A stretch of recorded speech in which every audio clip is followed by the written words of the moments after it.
Hello guys, welcome to my YouTube channel. आज के इस नए वीडियो में हम देखेंगे जैसा कि निमसेट 2020 यानी प्रीवियस ईयर में जो क्वेश्चन पूछा गया था उसका हम मैथ्स पेपर का एनालिसिस करेंगे। तो एक एक करके हम देखते हैं कि प्रीवियस ईयर किस किस कंसेप्ट पे क्वेश्चन पूछा गया है। मेजरली आपसे कैलकुलस पे ज़्यादा क्वेश्चन पूछा गया है, वेक्टर पे ज़्यादा फोकस करना है और प्रोबेबिलिटी पे इस बार थोड़ा कम क्वेश्चन पूछा गया है। तो एक एक करके हम देखते हैं जिससे आपको ये पता चल जाए कि किस किस कंसेप्ट पे कैसा कैसा क्वेश्चन पूछा है। और मेजरली ये एक सीरीज चलेगा जो कि आपके एग्जाम के पहले तक खत्म हो जाएगा, जिसमें हम प्रीवियस ईयर जितना भी क्वेश्चन है निमसेट का वो हम एक एक करके करेंगे, जिससे आपको ये पता चल जाए कि किस ट्रेंड से क्वेश्चन पूछा जा रहा है या पूछा जा सकता है 2021 में। तो आइए देखते हैं। फर्स्ट क्वेश्चन आपका है 15। ये तो बेसिकली बहुत सारा क्वेश्चन इजी है, तो ये तो बस देखते ही बना लीजिएगा, क्योंकि 50 क्वेश्चन है, टाइम कम है तो क्वेश्चन इजी रहेगा ही। 57। अब जैसा कि इसमें इस क्वेश्चन में आप सिंपली कर सकते हैं NCR प्लस NCR माइनस 1। इसका जिस आपको पता है N प्लस 1CR, ये डायरेक्टली एग्जैक्टली यही हो जाता है। तो इसमें क्या हो जाएगा, इस पे हो जाएगा 16C8। ये आपका आंसर हो जाएगा। सो नेक्स्ट प्रॉब्लम देखते हैं। नेक्स्ट प्रॉब्लम आपसे कह रहा है कि a इक्वल टू 4 का power n minus 3x minus 1 और b आपको सेट दिया हुआ है, दो आपको सेट दिया हुआ है। अब b में आपको दिया हुआ है 9 इंटू एक्स माइनस 1। ये आपको इस टाइप से सेट दे दिया हुआ है। x इज नेचुरल नंबर, ये आपको दे दिया हुआ है। और ए बी कौन सबसेट है एक दूसरे का, तो ये क्वेश्चन भी थोड़ा सा बाइनोमियल का है, तो इसको भी देखते हैं। ये फर्स्ट क्वेश्चन बहुत इजी था। अब ध्यान से देखिए, 4 का power x minus 3x minus 1। अब 4 को हम लिख सकते हैं 3 प्लस 1 का पावर x, यहाँ 3x माइनस 1। अब इसको थोड़ा सा आप क्या करें, बाइनोमियली इसको आप ब्रेक कर ले। तो जब आप इसको बाइनोमियली ब्रेक कर लीजिएगा तो आपका क्या हो जाएगा, इसका कुछ आप ऐसा लिख सकते हैं 3 प्लस 1 का पावर x, और x क्या है आपका नेचुरल नंबर। यहाँ से 3x माइनस 1 ये आपको दिया हुआ है, तो यहाँ से लिखेंगे xc0 और 3 का पावर एग्जैक्टली याद रखिए, या 1 प्लस 3 प्लस 1 आप ऐसा भी किसी को भी समझ सकते हैं। तो 1 जब रखेंगे इसको 3 प्लस 1 या 1 प्लस 3, क्योंकि ये आप इसको क्या कर सकते हैं, आगे पीछे कर सकते हैं, जिससे रिजल्ट पे कोई इफेक्ट नहीं पड़ेगा। तो xc0 3 का पावर 0, xc1 3 का पावर 1, एग्जैक्टली ऐसा आप कर सकते हैं। उसके बाद हो जाएगा xc2 3 का square up to so on, क्योंकि हमको इतना ही में काम चल जाएगा, माइनस 3x माइनस 1। अब ध्यान से देखिए, xc0 किसी xc0 का वैल्यू सिंपली 1 हो जाता है, और 3 का पावर 0 ये भी आपका 1 हो गया, तो ये 1 हो गया। और xc1 इसका वैल्यू क्या हो जाता है, x हो जाएगा, और 3 के पावर 1 इसका भी वैल्यू क्या हो जाता है, 1 हो जाएगा। इसका सॉरी, इसका वैल्यू 3 हो जाएगा, तो ये आपका आ गया। अब xc2 यहाँ पे क्या हो जाएगा, 3 का स्क्वायर। अब ध्यान से देखिए, इधर क्या चल रहा था 3x माइनस 1, और ये आपका क्या दिया हुआ है, ये आपका जो सेट है ये 1 है। आप इसको 3 प्लस 1 या 1 प्लस 3 कुछ भी लिख सकते हैं। इसको 3 प्लस 1 लिखिए या 1 प्लस 3 लिखिए का पावर n। तो ध्यान से देखिए, सेकेंड वाले का पावर हमेशा बढ़ता है, तो पहले 0 था, फिर 1 है, फिर 2 है, इस टाइप से n सो ऑन। तो यहां से आपका क्या निकल जाएगा, 1 प्लस 3x, और यहाँ पे क्या है xc2 3 का स्क्वायर, और आगे इस टाइप से कुछ भी होगा, 3 का स्क्वायर, 3 का क्यूब, 3 का पावर 4, इस टाइप से चलता रहेगा। और ये ध्यान से देखिए, यहाँ 3x माइनस 1 ये आपस में कैंसिल हो जाएगा। आपको क्या आ जाएगा, xc2 3 का स्क्वायर, xc3 3 का क्यूब, यानी कि ये जो है ये किसी न किसी तरीके से 9 का फंक्शन, 3 का स्क्वायर का मतलब क्या है 9 का फंक्शन होगा। और दूसरा वाले में यानी कि सेट बी में आपको दिया हुआ है, सेट बी में आपको दिया हुआ है 9 इंटू एक्स का पावर 1 ये दे दिया है। और x क्या बोला है? Natural number. जब x नेचुरल नंबर है तो 1 से स्टार्ट होगा, तो जब 1 रखिएगा x का वैल्यू तो यहाँ 0 9, और जब 2 रखिएगा तो क्या हो जाएगा 9 इंटू 2। ये आप ध्यान से देखिए, x का वैल्यू 2 रखिएगा तो 9 इंटू 2, तो ध्यान से देखिए तो 9 इंटू 2, 9 इंटू 3, 9 इंटू 4 इस टाइप से।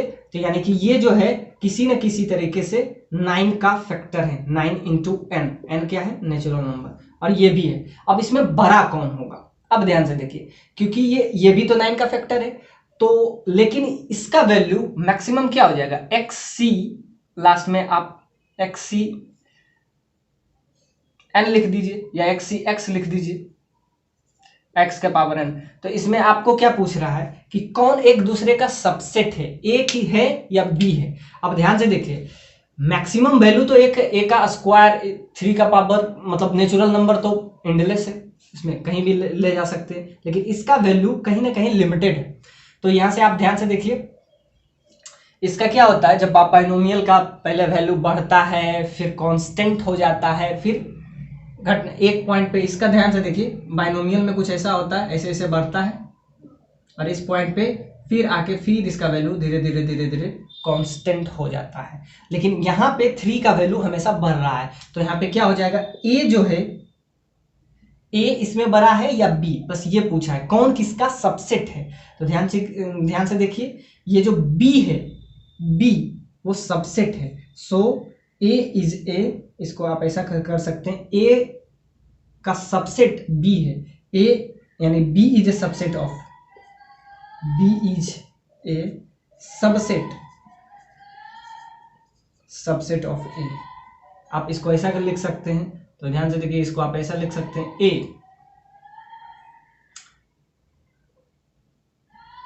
Is a subset of b। तो b जो है सबसेट है a का। अब देखते हैं नेक्स्ट क्वेश्चन।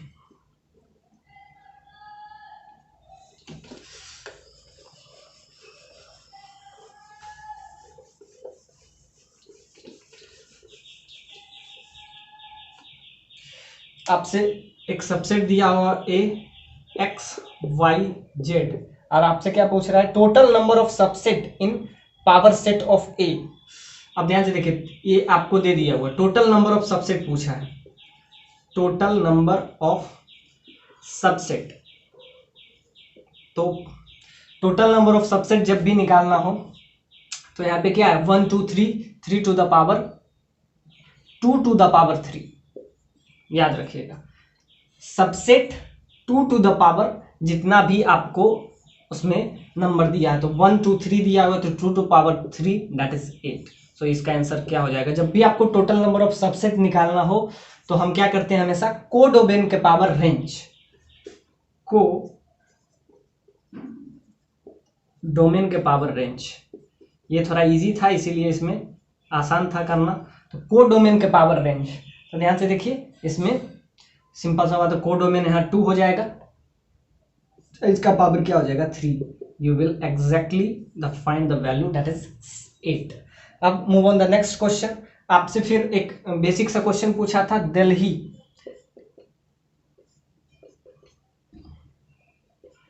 अब इसको आपको किसी न किसी तरीके से क्या कह रहा है इस क्वेश्चन में, कि एक ऐसा लेटर चूज करना है जो कि स्टार्टिंग फ्रॉम डी से स्टार्ट हो, starting from D and all the letter from comes from this, so that the letter are not repeated. अब ध्यान से देखिए, ये क्वेश्चन भी बहुत इजी था कि वो डी से स्टार्ट होना चाहिए। अब जब डी से स्टार्ट हो गया तो बाकी कितना बना, डी से स्टार्ट होना चाहिए, DELHI। अब ध्यान से देखिए, डी को फिक्स कर लेते हैं यहाँ पे, बाकी कितना बचा 4। अब इसको आपस में सजाने का तरीका, इसको फिक्स कर लीजिए, क्योंकि आपसे बोला है कि ये जो डी है, जितना भी लेटर शुरू हो रहा है वो डी से ही हो रहा है, यानी डी क्या है यहाँ पे आपका फिक्स हो गया। अब ये इसको आपस में सजाने का तरीका, तो 4 लेटर है और 4 डिफरेंट लेटर है, तो 4 डिफरेंट लेटर को factorial 4, you will get 24। Move on the next question. आपसे कहा गया है एक 10 फ्रेंड्स से ये भी क्वेश्चन बहुत शानदार है। 10 फ्रेंड्स से he want to invite 6 of them, इसमें 6 को इनवाइट किया गया है, आपको 6 चाहिए। अब ये 6 कौन कौन होगा? Naresh has 10 friend and he wanted to invite 6 of them to a party. How many times will 3 particular friend never attend the party? 3 particular friends never attend party. Never attend party. अब ध्यान से देखिए, इसमें 3 पार्टिकुलर फ्रेंड पे restriction है कि वो कभी पार्टी अटेंड नहीं करे। यानी टोटल आपके पास कितना है? 10 फ्रेंड्स, उसमें बुलाना कितना है? 6 को, और उसमें 3 पार्टिकुलर को हमको नहीं बुलाना है, तो क्या कर लेंगे? एक्सक्लूड कर लेंगे। तो ये क्वेश्चन बहुत इजी है। तो टोटल नंबर ऑफ वेज क्या हो जाएगा? आप ऐसा भी समझ सकते हैं, इसको सबसे इंपॉर्टेंट 10C6 ये आपको दे दिया है, ये टोटल नंबर ऑफ वेज है। आपसे क्या कह रहा है कि 3 पार्टिकुलर फ्रेंड्स को हमको नहीं अटेंड करना है, तो क्या करते हैं? ये आपका जो है एक्सक्लूड वाला केस हो जाएगा। एक्सक्लूड वाला केस ये बहुत इजी है। अगर आपको कंसेप्चुअली आप बिल्डअप हैं तो ये क्वेश्चन बहुत आसान है। अब क्या करेंगे? तो जब आपको किसी 3 को एक्सक्लूड करना है, यानी कि 3 फ्रेंड्स को हमको नहीं बुलाना है, तो क्या करेंगे? उसको न्यूमरेटर से ही हटा देंगे, मतलब उसको रेंज से ही हटा देंगे, तो वो नहीं आएगा। अब ध्यान से देखिए, यहां पे क्या कर लेंगे? 6 -3 कर लेंगे, और यहां पे क्या हो जाएगा? टोटल नंबर ऑफ वेज क्या हो जाएगा? टोटल नंबर ऑफ वेज, इसमें ध्यान से देखिए 10C6 हो गया। इसमें टोटल नंबर सारा वेराइटी है, मतलब इसमें ये आ भी सकता है, नहीं भी आ सकता। इसमें क्या कर लेंगे? 3 पार्टिकुलर को हम क्या कर लेंगे? या तो आप बुला लीजिए, नहीं तो आप उसको हटा दीजिए। तो 2 तरीका है। तो जब आपको नहीं लेना हो तो टोटल नंबर में लेने वाला केस ले लेंगे, यानी कि ये जो है टोटल नंबर ऑफ वेज, मतलब 6 फ्रेंड्स को बुलाने का टोटल नंबर ऑफ वेज है। इसमें हम क्या घटा देंगे? इसमें हम घटा देंगे कि 3 पार्टिकुलर को कभी नहीं बुलाए। एक तो आप डायरेक्ट भी इस क्वेश्चन को बना सकते हैं, और नहीं तो आप दूसरे मेथड से भी बना सकते हैं। तो इसमें आप क्या कर रहे हैं? ऊपर में घटा लीजिए, तो 10C ऊपर से भी एक्सक्लूड कर लेते हैं, एक्सक्लूड वाला पोजीशन, और नीचे से भी 6 3 3। तो ध्यान से देखिए, ऊपर क्या बच जाएगा? 7C। ये हुआ इंक्लूड, ये वाला केस है इंक्लूड। तो दोनों तरीके से आप बना सकते हैं। ये इंक्लूड वाला केस है और वो एक्सक्लूड वाला है, तो एक्सक्लूड वाले से आप डायरेक्ट पहुंच सकते हैं। तो यहां आ जाएगा 7C3। अब इसका वैल्यू आपका क्या आ जाएगा? 7 × 6 × 5 3 × 2 × 1 you will get that is 35। अब इसमें आप घटा दीजिए 35, या अगर आपको डायरेक्ट इसका आंसर चाहिए तो सिंपल सा बात है, एक्सक्लूड वाला पोजीशन, ये कंसेप्ट आपको अगर आता है एक्सक्लूड वाला, तो क्या कर लेंगे? यहां से 10 में 3 को हटा लेते हैं, एक्सक्लूड कर लेते हैं, इस वाले को हम लेते ही नहीं है। तो 3C और लास्ट में यहां 6 बच जाएगा। तो क्या बच जाएगा? सिंपली 7C6, डायरेक्ट आंसर आपका 7 आ जाएगा। और नहीं तो इसमें आप घटा दीजिए क्या? 35। तो आपको जैसा अच्छा लगे, जौन सा कंसेप्ट आप जो भी कंसेप्ट आपको अच्छा लगे वो भी यहां से भी आप ला सकते हैं, वरना ये मेथड सही है। डायरेक्ट 7C6 मतलब क्या कर रहे हैं? उसको हम एक्सक्लूड कर रहे हैं, एक्सक्लूड कर दिए ऊपर से ही, मतलब वो कभी आएगा ही नहीं, ये आपको डायरेक्ट 7 आ जाएगा। तो ये क्वेश्चन बहुत अच्छा था है कि एक बर्थडे पार्टी है जिसमें 3 फ्रेंड्स इनवाइटेड है। अब इसमें आपसे ये दिया गया है कि 3 फ्रेंड्स इनवाइटेड है और एक जिसका बर्थडे है वो, यानी कि total number of ways, total number of मतलब जिसको प्राइज मिलना है। और इसमें एक गेम हो रहा है, मतलब 10 गेम है, total number of game 10 game है।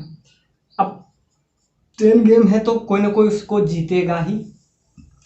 अब टोटल नंबर ऑफ मैन आपको यहां से क्या मिल गया? 3 फ्रेंड्स है उसके और एक जिसका बर्थडे है, तो टोटल नंबर कितना हो गया? 4।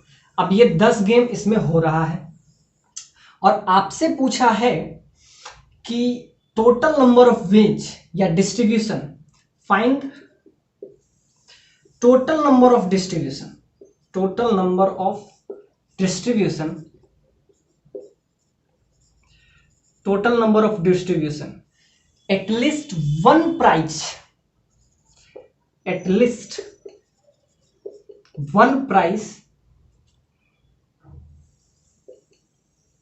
win each of them, मतलब कम से कम एक प्राइस तो सबको मिलना ही चाहिए। मतलब 4 आदमी में हो रहा है game, total number of game आपको पता है 10 गेम है, तो 10 बार कोई ना कोई जीतेगा या कोई ना कोई हारेगा, लेकिन एक प्राइज एटलीस्ट एक सबको जीतना है।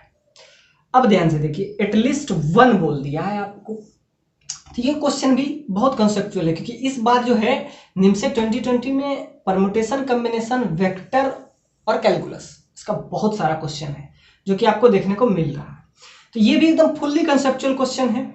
इसमें क्या पूछा है आपका, 4 फ्रेंड से, और टोटल नंबर ऑफ गेम कितना हो रहा है 10, और क्या कह रहा है एटलीस्ट 1 तो सबको मिलना ही चाहिए। तो एटलीस्ट 1 वाला जब सिचुएशन हो और अगर आप कंसेप्चुअली बिल्डअप हो, तो इसका लिए सिंपल सा हम यूज करते हैं NCR, N-1CR-1, एटलीस्ट 1 के लिए। और उसमें याद रखिएगा जो प्राइज है, प्राइज आर आइडेंटिकल, ये तब हम कह रहे हैं जब प्राइज क्या है, आइडेंटिकल हो, मतलब सबको एक ही प्राइस हो, प्राइस जो है यूनिक नहीं होना चाहिए।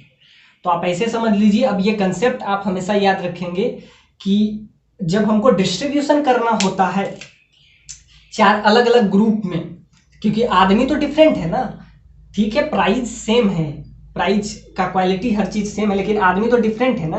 तो याद रखिएगा n क्या है, आइडेंटिकल, लेकिन r जो है अलग अलग ग्रुप है। तो जब भी इस टाइप का क्वेश्चन अब आगे भी पूछा जाए तो याद रखिएगा N-1CR-1, यानी कि एटलीस्ट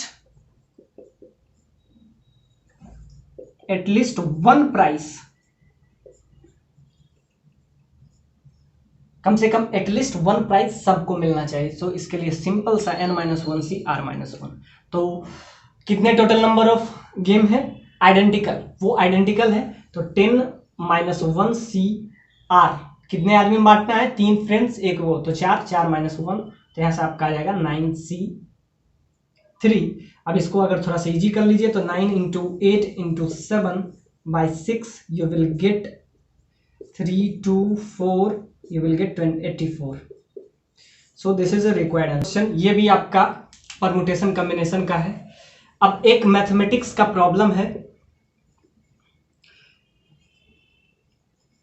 अब उसको 3 लड़का A, B और C तीनों सॉल्व कर रहा है।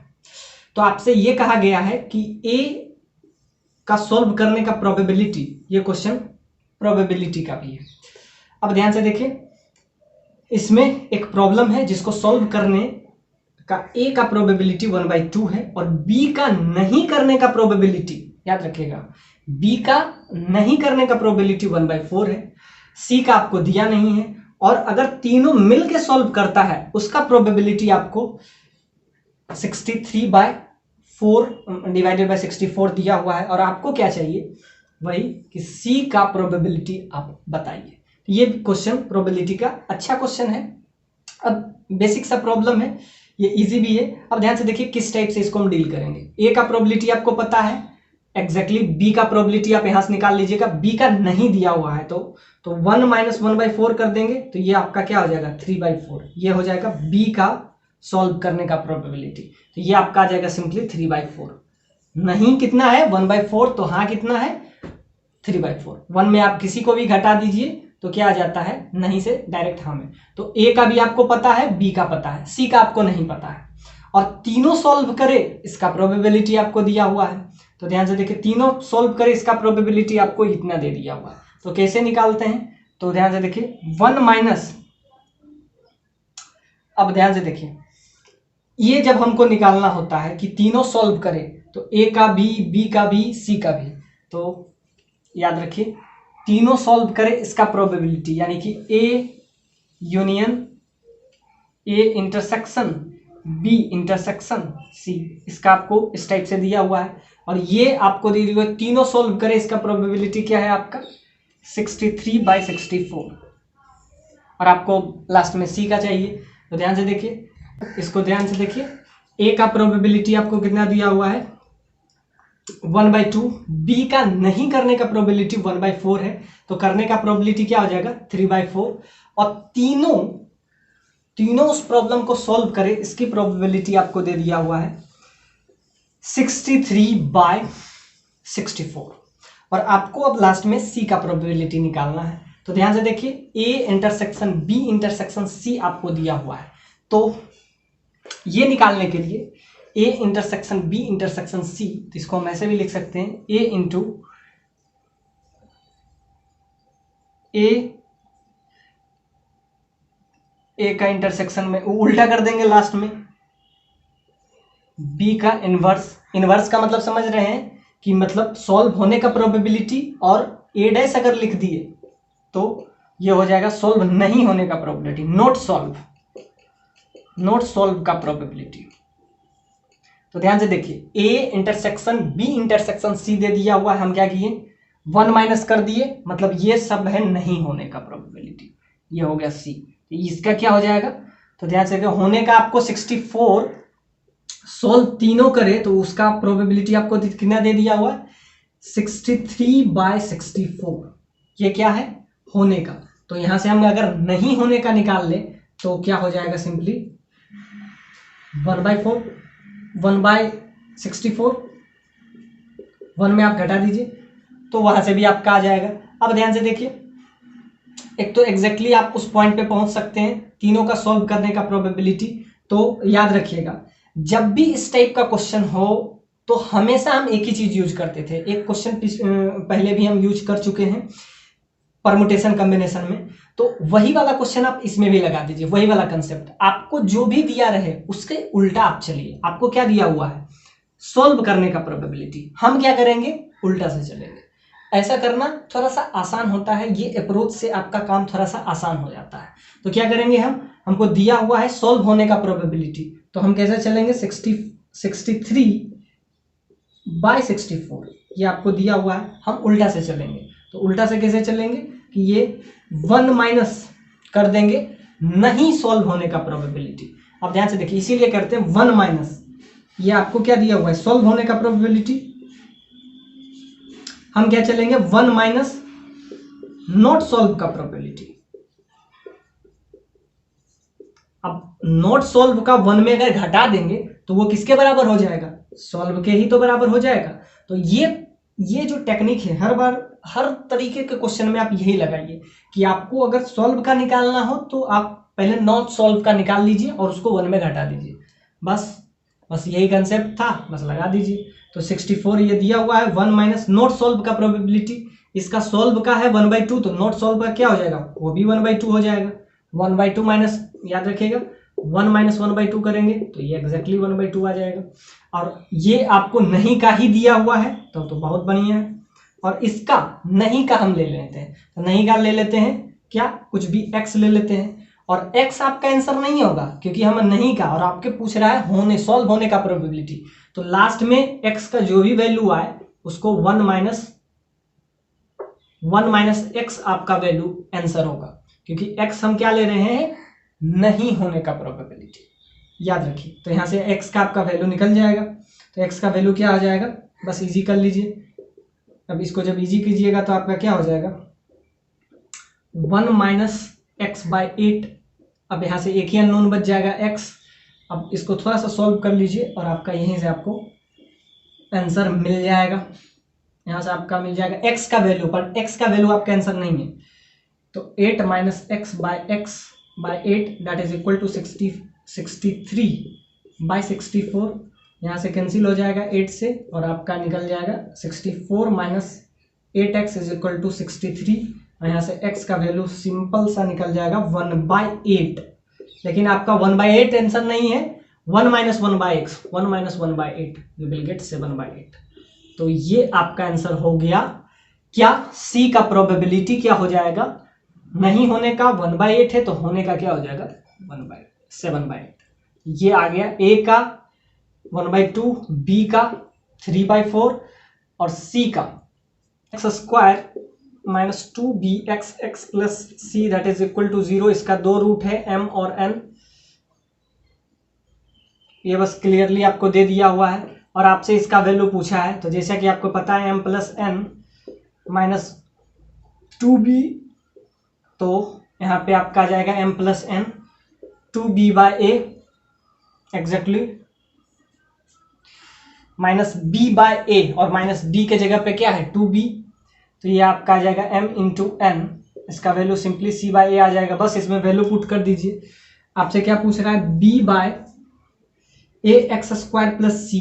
अब ध्यान से देखिए ax² प्लस सी वो किसके बराबर हो जाएगा, ax² प्लस सी, ये सिंपली bx के बराबर हो जाएगा। तो यहाँ पे आप डायरेक्ट भी लिख सकते हैं 2bx एग्जैक्टली, इसको भी लिख लेंगे क्योंकि m और n इसका रूट है, तो क्या है m डालेंगे और n डालेंगे, x का वैल्यू m और n डालेंगे तो क्या हो जाएगा, ये 0 आ जाएगा। तो ये वाला एक बार आप रख दीजिए, और दूसरा लास्ट में यहाँ पे am² प्लस सी, तो इसके जगह पे भी आप b 2bx, और यहाँ पे आप रख दीजिए एक बार m, और यहाँ पे आप रख दीजिए n, तो b से b कैंसिल हो जाएगा, और आपका क्या आ जाएगा x बराबर n, तो 1/2n, और यहाँ पे आपका आ जाएगा 1/2m, और आपको पूछ रहा है, अब ध्यान से देखिए, ये आपका 1/2 कॉमन ले लीजिए, तो यहाँ से आपका आ जाएगा 1/m प्लस 1/n। अब ध्यान से देखिए, इसको थोड़ा सा इजी कर लेते हैं, तो ये आपका आ जाएगा m प्लस n ऊपर हो जाएगा और नीचे mn आ जाएगा, और mn का वैल्यू आपको दे दिया है, m प्लस n का क्या है 2b/a और mn का c/a। अब ध्यान से देखिए, a से a कैंसिल, 2 से 2 कैंसिल, हम सिंपली आ जाएगा b/c answer. So hopefully this is a good problem.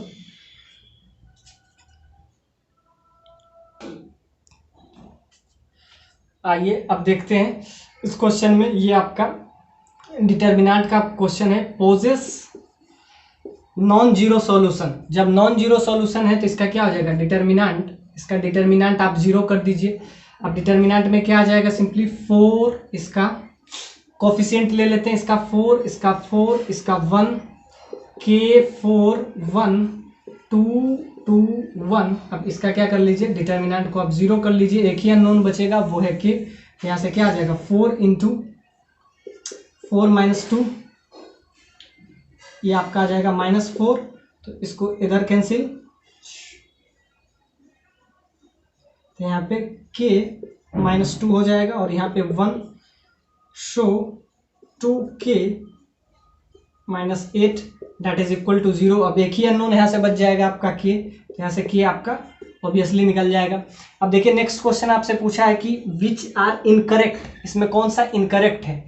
तो ध्यान से देखिए, किसी का a क्या है, यहाँ पे a डायगोनल है, तो किसी का भी डायगोनल क्या हो जाता है a11 a22, यानी कि ये पहला वाला सही है। इसमें इनकरेक्ट आपको चूज करना है। डिटर्मिनेंट ए बी का, तो ए का डिटर्मिनेंट कर लीजिए इंटू बी का डिटर्मिनेंट, मतलब ये भी सही है। सी ए का जब डिटर्मिनेंट करेंगे तो सी को बाहर क्या ले लेंगे, नहीं, ये गलत हो जाएगा।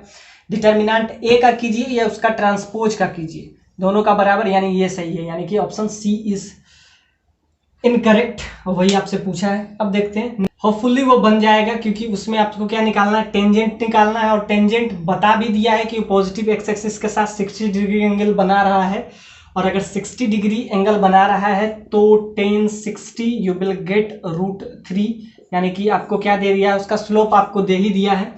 अब बस आपको क्या निकालना है, उसका टेंजेंट का इक्वेशन, जैसे mx am² प्लस b², तो y बराबर m का वैल्यू आपको दे दिया है √3x plus am² plus b। अब इसको थोड़ा सा इजी कर लीजिए, तो ये आपका आ जाएगा a/16 that is equal to y²/1 that is 1, ये इस फॉर्म में आ जाएगा। उसके बाद a आपको पता है, a यहाँ से आपका क्या आ जाएगा 4, और b क्या आ जाएगा 1, बस पुट कर दीजिए वैल्यू, तो a का वैल्यू 1, तो a² का क्या हो जाएगा 16, और m² 3 प्लस 1, तो यहाँ से आपका आ जाएगा y बराबर √3x प्लस माइनस प्लस समझ सकते हैं यहाँ पे, तो ये आपका आ जाएगा 7। तो ये आपका आ गया समझिए कि इक्वेशन। तो ये इजी था क्वेश्चन, इसमें कुछ दम था नहीं। अब देखते हैं नेक्स्ट क्वेश्चन। ये थोड़ा सा कंसेप्चुअल क्वेश्चन है। ये तो बस √3 का वैल्यू आप इसमें रख दीजिए और कुछ इसमें नया है नहीं करने को। Find the number of intersection x² by 4 plus y-1 का स्क्वायर डिवाइडेड बाय 9। अब ये क्वेश्चन बढ़िया है कि find the number of points of intersection of ellipse. अब ध्यान से देखिए कितना ये इंटरसेक्शन बनाएगा। ये आपसे बहुत बढ़िया क्वेश्चन पूछा। अब इसका हम पहले फिगर बना लेते हैं। तो इसका जब फिगर बनाइएगा तो उसी में आपका आंसर भी छुपा हुआ है। तो क्या है, x का कोऑर्डिनेट आपको क्या आ जाएगा, ये यहां से आपको सिंपली 2 दिख रहा है और b का वैल्यू 3 दिख रहा है। और अगर x जो है x कोऑर्डिनेट 0 है और y कोऑर्डिनेट यहां से y-1 0 कीजिएगा तो y बराबर यहां से 1 आ जाएगा। यानी कि 0,1 पे इसका क्या बन रहा है, वर्टेक्स बन रहा है। कहां पे, 0,1 पे। तो x बराबर 0, यानी ध्यान से देखिए यहाँ पे ये 0,1 है, यानी वर्टेक्स ऐसे बनेगा। और ध्यान से देखिए ये एलिप्स है और इसमें a बड़ा है कि b। तो यहाँ से इजिली वे में आपको दिख रहा है कि a से बड़ा b है। यानी कि 2 फेज बनता है, एक तो ऐसे और दूसरा इस टाइप से। तो ये वाला बनेगा क्योंकि इसमें a से ज्यादा b है, a से बड़ा b है, यानी ये वाला कुछ शेप बनेगा। यहाँ से क्लियर हो गया। तो इसका वर्टेक्स क्या होगा, इसका वर्टेक्स आपको क्लियरली पता चल गया है।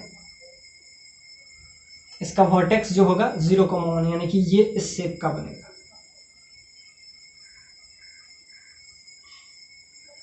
अब ये कितना बार इंटरसेक्ट करेगा ये आपसे क्वेश्चन पूछा है। अब ध्यान से देखिए कहां कहां इंटरसेक्ट करेगा। ये पॉइंट ऑफ इंटरसेक्शन हम निकाल लेते हैं। इसका वर्टेक्स तो आपको पता है, एक वर्टेक्स आपको पता है, यहां से क्या आ जाएगा 0,1।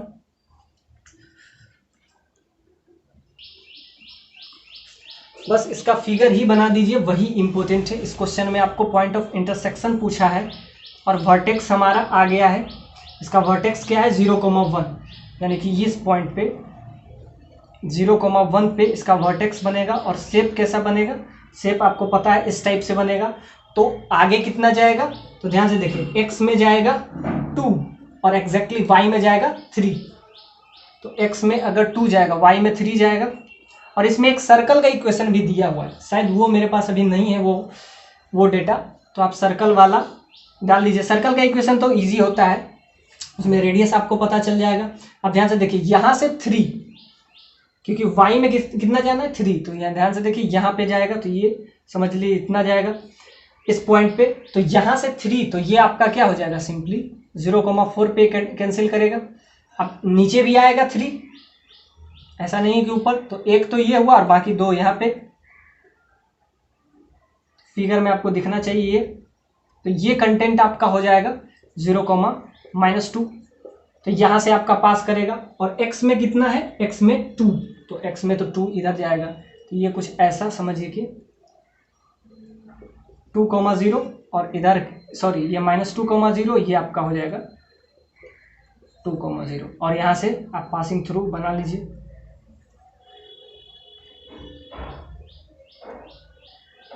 ये आपका बन जाएगा सिंपली इलिप्स। ये इलिप्स बन गया।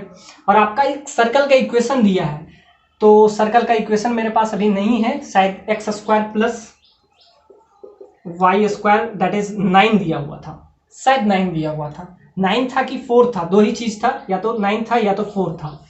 और अगर 9 था तब रेडियस क्या होगा 3, तो कुछ ऐसा बनेगा। इसका सर्कल 0,0 पे रहेगा और 3 पे 9 कितना इंटरसेक्टिंग पॉइंट बनेगा। और अगर ये 3 है तो 3 ऊपर जाएगा, यानी कि सर्कल कुछ ऐसा बनेगा। और अगर 3 होगा तो 3 ऊपर जाएगा।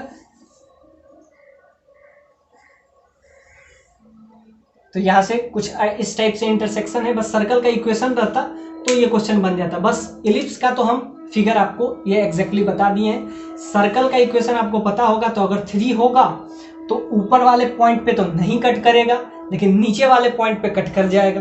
ध्यान से देखिए 2 पॉइंट पे यहाँ कट कर रहा है, अगर यहाँ पे 3 है, और अगर 2 है तो ध्यान से देखिए, अगर 2 है तो ध्यान से देखिए कितना पॉइंट, तब ये सर्कल जो है इस पॉइंट से होते हुए आएगा एकदम टोटल, ये वाला पॉइंट कोइंसाइड कर जाएगा, ये वाला पॉइंट कोइंसाइड कर जाएगा, ये वाला, क्योंकि सर्कल पूरा का पूरा यही शेप बनाएगा। तो ध्यान से देखिए अगर 4 है तब 3 पॉइंट, और सम 8 टर्म, 8 टर्म का सम क्या हो जाएगा 8/2, सिंपल सा बात है, n/2 a plus 2a plus n-1, एक ही अननोन बच जाएगा d। आप लगा दीजिए इसका 2 टाइम्स से। ये क्वेश्चन मुझे नहीं लगता है कि ज़्यादा टफ है। यहाँ से 5/2 है और लास्ट में इसको 2 टाइम्स कर दीजिए, क्योंकि ये ट्वाइस है। क्या कह रहा है, सम ऑफ दिस इज ट्वाइस, तो ये ट्वाइस है, तो इस यानी ये हाफ है, तो हाफ है तो इसको डबल कर दीजिए, तो 5/2 इंटू 2a, a का वैल्यू आपको पता है n-1 इंटू डी, n इस केस में 8 है, n इस केस में बस एक ही अननोन बच जाएगा d। a आपको पता है, a 3 पता है, n आपको इसमें 8 है और n इसमें 5 है, बस वैल्यू रख दीजिए और आपका आंसर आ जाएगा। तो ये क्वेश्चन इजी था, इसमें बस वैल्यू रख दीजिए, तो ये आपका आ जाएगा 4, 2a का मतलब हो जाएगा 6, ये 7 इंटू डी, ये आपका आ जाएगा, ये 2 से 2 5 इंटू 2a का मतलब ये आपका 6, ये आपका 4d आ जाएगा। ध्यान से देखिए, अब इसमें d एक ही अननोन है, आपका आ जाएगा। अब आइए मेन क्वेश्चन पे हम आते हैं। मेन क्वेश्चन आपका है लिमिट का। लिमिट में आपको ये दे दिया हुआ है और आपको इसका वैल्यू निकालना है। समझिए कि इसका वैल्यू l है और l का वैल्यू निकालना है। अब ध्यान से देखिए, साइन एक पीरियोडिक फंक्शन है, ये हम पहले बताए थे, ये this is a periodic function, periodic function, और इसका वैल्यू क्या होता है -1 से 1 के बीच में फ्लक्चुएट करते रहता है।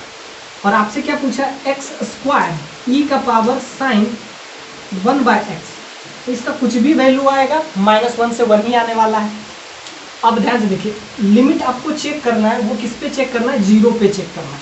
तो इसमें हम क्या करेंगे, एक 0 प्लस पे देखेंगे और दूसरा 0 माइनस पे देखेंगे। तो आपसे ऑप्शन भी दिया हुआ है 1, 0, डू नॉट एग्जिस्ट और लास्ट में नन, ऐसा कुछ ऑप्शन भी आपको दिया हुआ है।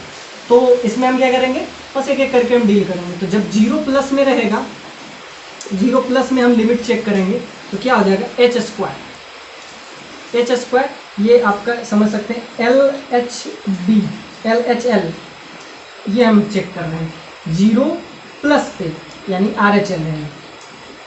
फिर एक बार LHL चेक करेंगे, तो e का पावर साइन 1/h हो जाएगा। अब 1/h ये कुछ भी होगा, एक पीरियोडिक फंक्शन है, इसका वैल्यू -1 से 1 के बीच में आएगा।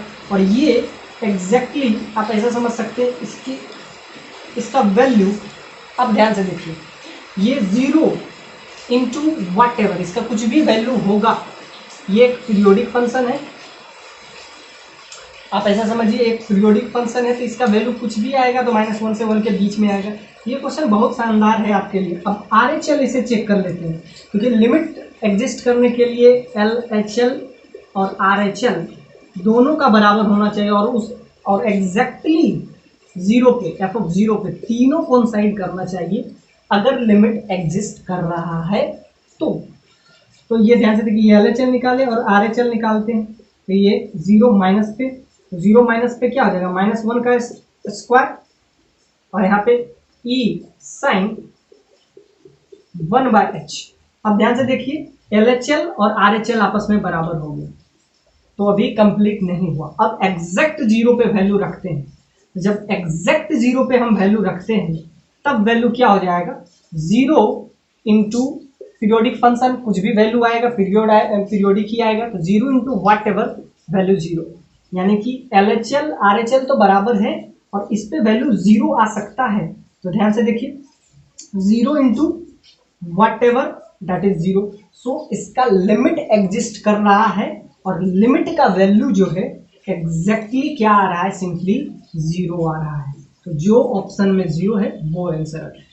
कुछ जगह आपको नन आंसर भी होगा, लेकिन नन कभी नहीं होगा, क्योंकि इसका जब भी लिमिट एग्जिस्ट करता है तो LHL RHL के बराबर होता है, और f ऑफ 0 पे जो वैल्यू होगा तीनों कोइंसाइड करना चाहिए, और अगर 0 होगा तभी कोइंसाइड करेगा, वरना डू नॉट एग्जिस्ट भी इसका आंसर हो सकता है, जबकि नहीं होगा, इसमें 0 ही होगा, यानी f ऑफ 0 इसका लिमिट का वैल्यू L का वैल्यू 0 होगा। ये बहुत ही शानदार क्वेश्चन कैलकुलस का था, बहुत ही कंसेप्चुअल था। अब आइए देखते हैं मैक्सिमा और मिनिमा का क्वेश्चन। ये तो एपी का था, बहुत इजी था, इसमें लगा लीजिएगा। अब ध्यान से देखिए, इस पे आपसे कुछ चेक करना है कि क्या मैक्सिमा बन रहा है और क्या मिनिमा बन रहा है। तो ध्यान से देखिए, हम क्या निकालते हैं, पहले एफ डैश एक्स निकालेंगे और एफ डबल डैश निकालेंगे, यानी कि 2 बार हम डेरिवेटिव करेंगे। अगर ये लेस देन 0 हो मतलब मैक्सिमा एग्जिस्ट कर रहा है, और एफ डबल डैश एक्स अगर ग्रेटर देन 0 हो तो ये मिनिमा एग्जिस्ट कर रहा है। बस 2 बार डिफरेंशिएट कीजिए, एक बार डिफरेंशिएट कीजिएगा तो क्या आ जाएगा 2x और लास्ट में 2। तो ध्यान से देखिए, ऊपर वाले पॉइंट पे तो मैक्सिमा मिनिमा, एक बार डिफरेंशिएट कीजिएगा तो इसका 2x, उसके बाद डिफरेंशिएट कीजिएगा तो क्या हो जाएगा, ये एफ डैश एक्स है और ये आपका एफ डबल डैश आया। तो एक बार 2 आ गया, अब 2 में तो भरेगा नहीं, तो कांस्टेंट है, यानी कि इस वाले पॉइंट पे नहीं होगा। अब चेक करते हैं इस वाले पॉइंट पे, तो एक बार कीजिएगा डिफरेंशिएट तो 2 साइन का differentiation that is cos x, ये आपका क्या आ जाएगा एफ डैश एक्स। अब एक बार और करेंगे तो एफ डबल डैश एक्स हो जाएगा, ये पे 2 sine X with negative sine, sine का cos का माइनस साइन। तो यहाँ पे आपको सिंपली दिख रहा है कि x 0 से 1 रखेंगे तो साइन 0 से ज्यादा पे ये पॉजिटिव आता है। अब ध्यान से देखिए क्या बोल रहा है, x इज पॉजिटिव यानी थीटा इज पॉजिटिव, यहाँ पे साइन x आ गया, सिंपली ये आपका साइन x आ गया, -2 साइन x, और x पॉजिटिव है तो साइन पॉजिटिव हो जाएगा, तो ये पॉजिटिव आपका आ गया, और आगे नेगेटिव साइन है, सो एफ डबल डैश आपका क्या आ रहा है, लेस देन 0। सिंपली आपको लेस देन 0 आ रहा है, क्योंकि ध्यान से देखिए ये पॉजिटिव है, x क्या रहा है उससे ज्यादा होना चाहिए, x जब पॉजिटिव है तो यहाँ पे आपका क्या आ रहा है, मैक्सिमा एग्जिस्ट कर रहा है, मतलब लेस देन 0 आ रहा है मतलब मैक्सिमा एग्जिस्ट कर रहा है। यही ग्रेटर देन 0 आता तो मिनिमा एग्जिस्ट करता। तो ये क्वेश्चन भी बहुत बढ़िया है, जो कि आपका कैलकुलस इस बार बहुत बढ़िया क्वेश्चन लेके आया था। ये भी क्वेश्चन और कहीं से आपको आंसर हमको आया भी था कि इसका आंसर कुछ नन होगा, नन नहीं होगा, 0 होगा। और इसका ध्यान से देखिए, डबल डैश निकाल रहे हैं, यहाँ पे आपका ध्यान से देखिए, यहाँ पे तो आपका पॉजिटिव आ रहा है, जब पॉजिटिव आ रहा है तो आपको यहाँ से आपको मिनिमा भी दिख रहा होगा। और ये वाला पॉइंट जब कांस्टेंट है तो कांस्टेंट में आप क्या कर सकते हैं, यहाँ पे अगर इस पॉइंट पे देखिएगा तो क्या आ रहा है, पॉजिटिव। अब एक बार चेक कर लीजिए, यहाँ पे आपको पॉजिटिव भी आ रहा है नेगेटिव, तो मिनिमा और मैक्सिमा में एक बार जब हम इसमें डालते हैं तो किस पे, अब ये 0 पे। अब ध्यान से देखिए, फंक्शन ऑलवेज पॉजिटिव है और 0 पे इसका वैल्यू मिनिमम है, तो ध्यान से देखिए यहाँ पे आपका मिनिमम। और दूसरा इसमें देखेंगे x जब पॉजिटिव होगा तो क्या होगा, इसका वैल्यू सिंपली 0 पे सबसे ज्यादा मिनिमा। तो यहाँ से आपको 2 चीज दिख रहा है, यहाँ से डायरेक्टली आपको नेगेटिव दिख रहा था तो आप मैक्सिमम मार देते, लेकिन नहीं, ये थोड़ा सा और आप इस पे वैल्यू भी पुट कर लीजिए। ये क्वेश्चन थोड़ा सा और ट्विस्ट है, क्योंकि अब आपको पता है स्क्वायर का मिनिमम वैल्यू 0 पे ही होगा, सो यहाँ पे भी आपको डायरेक्ट मिनिमा यहाँ से डायरेक्ट दिख रहा है, और यहाँ पे भी मिनिमा, सो इसके लिए मैक्सिमम नहीं होगा। इसके लिए फर्स्ट वाले निकालिएगा तो यहाँ से आपका क्या आ रहा है, पॉजिटिव आ रहा है, जब पॉजिटिव आता है तो क्या हो जाएगा मिनिमम, और यहाँ पे जब दूसरा से निकाल रहे हैं तो नेगेटिव आ रहा है। तो उसके बाद आप चेक कीजिए उस वैल्यू में ही डायरेक्ट पुट करके, तो जब वैल्यू में चेक कर रहे हैं तो आपको मिनिमा आ रहा है, तो इसके लिए मिनिमा आंसर आएगा, सो मैक्सिमम। ये फर्स्ट वाला क्वेश्चन तो इजी है, ये आपको कैलकुलस पार्ट का है। तो ध्यान से देखिए, कैलकुलस का इस बार बहुत सारा क्वेश्चन पूछा है। अब ध्यान से देखिए, gx का वैल्यू आपको डायरेक्ट ये दे दिया हुआ है, x नॉट इक्वल टू 0, और कंटिन्यूअस बोल दिया है तो इसमें ज़्यादा कोई दिक्कत होना नहीं चाहिए आपको, by 2x, x not equal to 0, और आपको कंटिन्यूअस दे दिया है और अगर कंटिन्यूअस दे रहा है तो इसका क्या कह सकते हैं आप, सिंपली इसका लिमिट एग्जिस्ट कर रहा है, तो लिमिट एग्जिस्ट कर रहा है तो एक बार लगा दीजिए x टेंड्स टू 0, तो 0/0 फॉर्म बन रहा है, तो एक बार इसमें एल हॉस्पिटल लगा दीजिए, तो ये एक ही स्टेप में आपका आंसर यहाँ से आ जाएगा। तो एल हॉस्पिटल जब लगाइएगा तो ऊपर हो जाएगा 2x - 1, नीचे हो जाएगा सिंपली 2। अब इसमें पुट कर दीजिए x = 0, जब x = 0 पुट कीजिएगा तो -1/2 आ जाएगा, अब यही आपका k का वैल्यू हो जाएगा। सिंपली एल हॉस्पिटल लगा दीजिए, डिफ्रेंशिएट कर दीजिए, यहाँ पे 2x - 1 आ जाएगा, नीचे का डिफ्रेंशिएशन कीजिएगा तो सिंपली 2 आ जाएगा, और डायरेक्ट x और इसमें पुट कर दीजिए क्या, x = 0, जब x = 0 पुट कीजिएगा तो -1/2 आ जाएगा। ये इजी क्वेश्चन था। अब आइए एक और क्वेश्चन आपसे पूछा है इसका, अब इसमें वैल्यू आपसे क्या पूछ रहा है, fx का वैल्यू दिया हुआ है x <2 = 2 greater than 2। अब ध्यान से देखिए इसका वैल्यू क्या हो जाएगा, अब ध्यान से देखिए ये x = 2 पे दिया हुआ है और इसमें आपको x < 2 पे ये दिया हुआ है।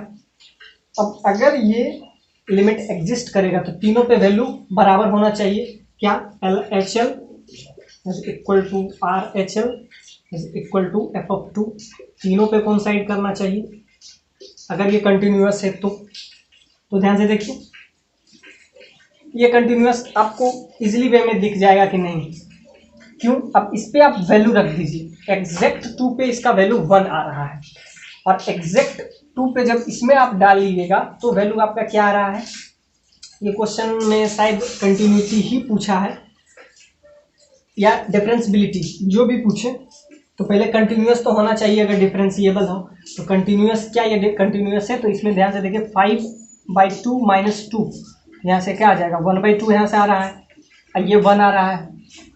और अगर इसमें डिफरेंशिएबिलिटी है, ये सबसे इंपॉर्टेंट, तो पहले कंटिन्यूअस ही नहीं है तो डिफरेंशिएबल कहाँ से हो जाएगा, LHL RHL के बराबर होना चाहिए। और अगर आप इसको डिफरेंशिएबिलिटी के नज़र से ही देख रहे हैं तो एक बार डिफरेंशिएट कीजिएगा तो फर्स्ट वाले से -1 आ जाएगा और लास्ट वाले से 1 आ जाएगा, तो 1 = -1, तो यहाँ से भी डायरेक्ट क्लियर हो रहा है कि आप ये इजीली वे में आपको दिख रहा है कि ये अगर कंटिन्यूअस ही नहीं है तो डिफरेंशिएबल कहाँ से हो जाएगा। अब आइए आपके लिए इंटीग्रेशन का 2 क्वेश्चन है, ये फर्स्ट क्वेश्चन है और ये आपका सेकंड, उसको भी एक एक करके डील करते हैं। हो सकता है ये क्वेश्चन में शायद कुछ एरर हो, अगर इसमें डिफरेंशिएबिलिटी चेक करना है तो वो तो डायरेक्ट क्या हो जाएगा, -1 का डिफरेंशिएबिलिटी यहाँ पे -1 हो जाएगा, यहाँ पे 1, दैट इज 1 = -1। अब इस क्वेश्चन को इंटीग्रेशन को किस टाइप से हम डील करते हैं, कुछ क्वेश्चन में एरर हो सकता है क्योंकि ये और एग्जाम ऑनलाइन था। अब ध्यान से देखिए इसका इंटीग्रेशन बहुत इजी इंटीग्रेशन है, आपको sec² x cos² x dx। अब इसका इंटीग्रेशन जब करना है तो क्या करना है, इसको हम लिख सकते हैं 1 + cot² x, अब इसको लिख देते हैं sec² x dx। ये आइडिया कहाँ से आ रहा है, अब कॉट को लास्ट में हम 10 में बदल देंगे और 10 का डिफरेंशिएशन आपको पता है कि 10x को अगर हम t लेते हैं तो क्या हो जाएगा, sec² x dx that is equal to dt हो जाएगा, यानी कि ये जो है डायरेक्ट हमारा एज ए dt के काम करेगा अगर 10x को t लेते हैं, तो इसको 10 में लास्ट में बदल देंगे 1 + 1/10, ये आपका आ जाएगा सिंपली क्या, ये अगर t है तो इसका क्या हो जाएगा dt। तो ध्यान से देखिए यहाँ से क्या हो जाएगा, 1 + 10 को क्या ले रहे हैं t, तो 1/t², ये डायरेक्ट dt हो जाएगा, ये आपका डायरेक्ट dt हो गया। अब इसमें कुछ नहीं बचा, तो यहाँ से आपको ये लो लीजिए और ये आपका dt बन जाएगा। उसके बाद ये इंटीग्रेशन क्या हो जाएगा, सिंपली 1 + 1/t² इंटू dt हो जाएगा। अब इसका इंटीग्रेशन क्या हो जाएगा dt। अब ये इंटीग्रेशन आसान है, ये आपका सिंपली आ जाएगा dt का इंटीग्रेशन t और इसका क्या हो जाएगा, इसका हो जाएगा t⁻² + 1